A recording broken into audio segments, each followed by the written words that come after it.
Positive Spin, presenting positive, innovative, and solution-oriented news from around the world. On today's program, we celebrate the life and work of Dr. Jane Goodall in commemoration of her 75th birthday and more than 50 years of personal commitment to the earth and all its inhabitants.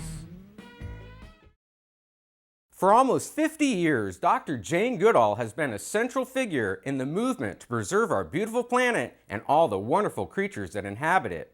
Beginning with her pioneering work with chimpanzees in Gambia, Tanzania, which led to the breakthrough discovery that chimpanzees made and used tools and had complex mental facilities, personalities, and emotions. Her studies proved how closely the animal world and the human world were related. In 1977, the Jane Goodall Institute was established to create conservation and development projects in Africa and to provide a sanctuary for chimpanzees. The Institute has a global youth organization entitled Roots and Shoots, which is nurturing the development of the next generation of environmentalists and caretakers for all the world's animals. In 2002, Dr. Jane Goodall was appointed a United Nations Messenger of Peace by UN Secretary General Kofi Annan. Since that time, the Jane Goodall Institute's Roots and Shoots has produced the annual Day of Peace celebrations in countries around the world in commemoration of the United Nations International Day of Peace. The highlight of the celebrations is the parade of giant peace doves created by the youth of the local Roots and Shoots groups.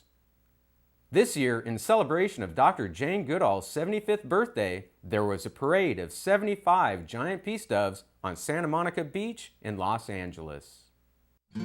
What if we could circle the world, flying peace doves beneath the sun? Giant 20-foot wings of fabric that are handmade by everyone. Once a year we circle the world, saying, ain't it time to bury the guns? Our time has come, and we have begun to circle the world.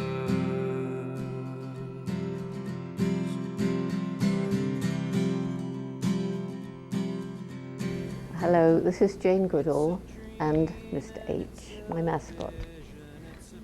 International Peace Day has come round again, and it's so exciting to me to think of the number of countries, the number of places, the cities, towns, lakes, seas, mountain tops, buildings where giant peace doves will be flying. I wish I could be in all of those places. It's lucky that there'll be photographs and I can imagine them. But I would like you to feel that in spirit I'm all over the world, because it's such an important day. If we look around the world, there's so much violence, so much fighting, so much bloodshed, so much fear, so much anger. So it's more important than ever that we should get together and dream about peace. Peace is possible, but unless we dare to dream of peace, then it may never happen. And then we shall give up hope and continue as we are.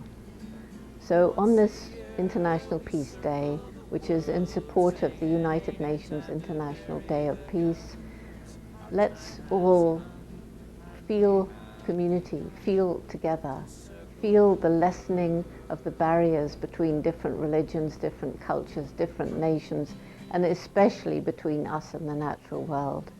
And let's dare dream of peace and look up at the giant fabric wings that are circling the world. Every year, a few more countries, every year a few more people joining us. So have an absolutely wonderful, inspiring day, and as I say, know that I truly am in spirit circling the world with those giant peace doves, and have fun, have a lot of fun. Our time has come, and we have begun to circle the world.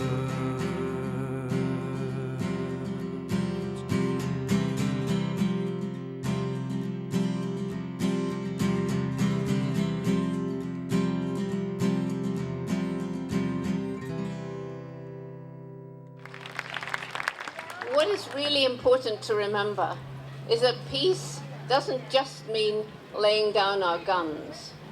Peace means a whole lot more than that. It means learning to live in peace and harmony within our families, within our communities, between nations, but also between cultures and religions. That becomes increasingly important with the problems that we see around the world. And it also means, and this is something that people forget, that we must learn to live in peace and harmony with the natural world, with the amazing animal beings with whom we share this planet. And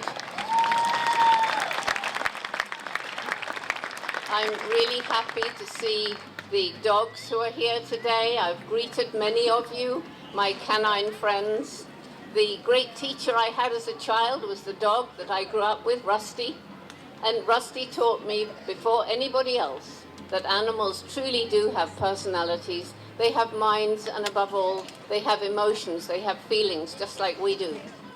But the being who has really helped science to come to grips with this fact and to admit that we are not the only beings on the planet, as used to be thought, with personalities, minds, and feelings, were the chimpanzees, because they are so like us that nobody can watch them, learn about them, be with them, and not realize that there are thinking, feeling, and conscious beings.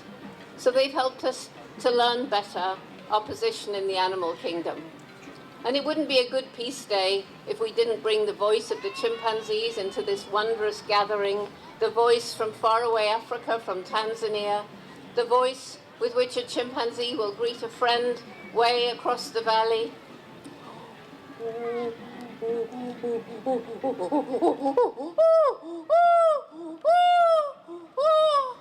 Hello. But there was one defining moment for me, which helped me to understand how close we are emotionally to these extraordinary chimpanzees.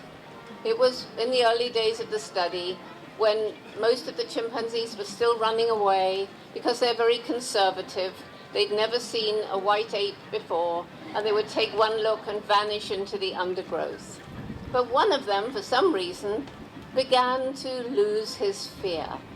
And that was one that many of you have heard of, David Greybeard, my favorite chimpanzee of all time, because he was my first real chimpanzee friend, because he helped me move into a magic world, the world of the wild chimpanzees. And wasn't I fortunate to be the first person to really investigate that world in depth?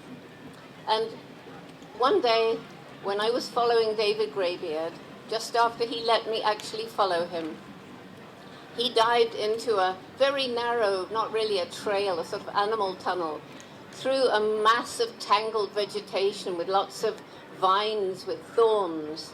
And for David Greybeard, with his sleek black hair, he just went straight through. But for me, stupid human, the thorns caught my hair, the vines tangled around the buckles of my sandals, the thorns also caught my back and tore my shirt, and I was getting all hot, and I thought, oh, I've lost David. I finally got out through this tangle, and there was David, sitting as though he was waiting for me. And who knows, maybe he was. And so I sat near him, and lying on the ground between us was a ripe red fruit. And it was a palm nut, which the chimpanzees love. So I picked it up and held it out towards David. And he turned his head away. He didn't want it.